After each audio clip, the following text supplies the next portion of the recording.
Greetings in the mighty name of our Lord Jesus Christ. It's so wonderful to greet you in the name that is above every name. Every knee shall bow, every tongue shall confess. For those of you who are watching live on Facebook live feed, and for those of you who are watching on the television, I take this time to welcome you to our program of New Methodist Christian Fellowship. We call it Leaderships, and that is for every Monday at 11:30 and also 11:30 at night. And this is a time just to share some of the lesson and some of the teaching on leadership. And we believe the world today needs leaders that they are leading, leaders that they can be seen, leaders that they are in front. They are not leading from the back. They are not using remote techniques or conditions. They are leading by example. And that's why this topic is very important for us in any organization, for that matter, in the government, in the secular world, in the Vanua, and also in the church. So I believe it will be a good teaching for us to learn from. So that's why I send greetings and welcome you in the mighty name of our Lord Jesus Christ. And don't hesitate to call us in our headquarters if you need teaching on this subject, which is called leadership. Remember, it will be broadcast also on the television, 11:30 a.m. and also 11:30 p.m. And that is half an hour to midnight. So I will talk on this wonderful topic based on Joshua. According to the Bible, Joshua chapter 1, verse 1 to 7, I will read to you. After the death of Moses, the servant of the Lord said to Joshua, son of Nun, Joshua's aide, Moses, my servant, is dead. Now then, you and all these people get ready to cross the Jordan River into the land that I am about to give to them, to the Israelites. I will give you every place where you set foot, as I promised Moses. Your territory will extend from the desert of Lebanon and from the great river, Euphrates, and the Hittites country to the Mediterranean Sea in the west. No one will be able to stand against you all the days of your life. As I was with Moses, so I will be with you. I will never leave you nor forsake you. Be strong and courageous, because you will lead these people to inherit the land I swore to their ancestors to give to them. See, this is the leadership Joshua's style, or Joshua's leadership, the title we can call it. And God was speaking to Joshua as he just took over from Moses. So it's a challenging time for a young man, a young general, a young commander to take control. About 3 million people they're crossing to Promised Land as they venture out from Egypt, the land of slavery. So I want to challenge our life this wonderful morning, or whatever time that you will watch this teaching, Joshua's leadership. And there are a few things that really stood out from Joshua's character, and I believe it will be so useful to our organization today. Number one, Joshua was a good assistant. Number two, Joshua was always have that can-do attitude. So he's a good assistant. Number two, he has the can-do attitude. Number three, Joshua have a man to fulfill the vision of a leader. So he has that vision to be fulfilled. He wants to stand by his leader. Number four, trustworthy. Number five, fairness or unselfishness. He does not think of himself. He always thinks of others. And I believe that God is speaking to us in this character of Joshua. Number six, a very strong person.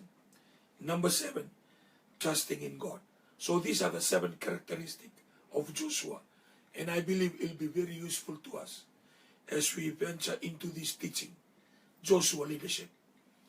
If you are a leader in your church, if you are a leader in your organization, if you are a leader in your village, I believe we can learn a lot from Joshua, because he was a leader of his time, taking the people to fulfill the promises that was done to the forefathers. So we'll go to number one. Number one says, Joshua was a good assistant. We need in these days some people that they are good assistants. They don't want to be leader, but they want to support the leaders in every way. We need that in any organization. We need loyal people around us, because these are the people, they will see that the vision and the dream and whatever the target set out by the leader to be fulfilled, because they are good assistants. They want to be beside their leader all the time. So this wonderful time that I'm sharing this, I believe that you can pick it up from your live stream feed, or from your Facebook feed, or from the TV program that will be aired. And when you become a good assistant, Joshua was said to be with Moses all the time. After the death of Moses, the servant of the Lord said to Joshua, son of Nun, Moses' aide, Moses, my servant, is dead. Now then, you and all these people get ready to cross Jordan River. See? Good assistant means always close to your leader. You are not forming another kingdom within the kingdom. You are not forming another group in the big group. No. Good assistant means you are always obedient to the call. That means you are always there to your leader. And I want to challenge our life. For those of you that you, number 2, number 3, to your leader. Do you really support your leader? In the church, in the government for that matter, or maybe in an organization, or in a division, or in a ministry, or in a discipline force. Are you supporting your leader? According to the Bible, Jesus called his disciples. The 12 of them, they are his assistants. But only few of them really become a good assistant. So God is calling us to be a good assistant. For the organization to be powerful, we need good assistants. So wherever you are and you want to be a good leader, you cannot be a good leader unless you train yourself to be a good assistant. How to be a good assistant? Number 1, A, obedience. Listening, and listening properly. Listening to the call. Listening to the people that they are leading. The instruction, directives. Know what you're doing. Know what he wants. Know what goes in his mind. Know what is in his heart. If you want to be a good assistant, you are staying close to your leader as close as possible, because you want to know him. Because when you know him better, or you know him good, you will do before he even asks. So, number 1, be obedient.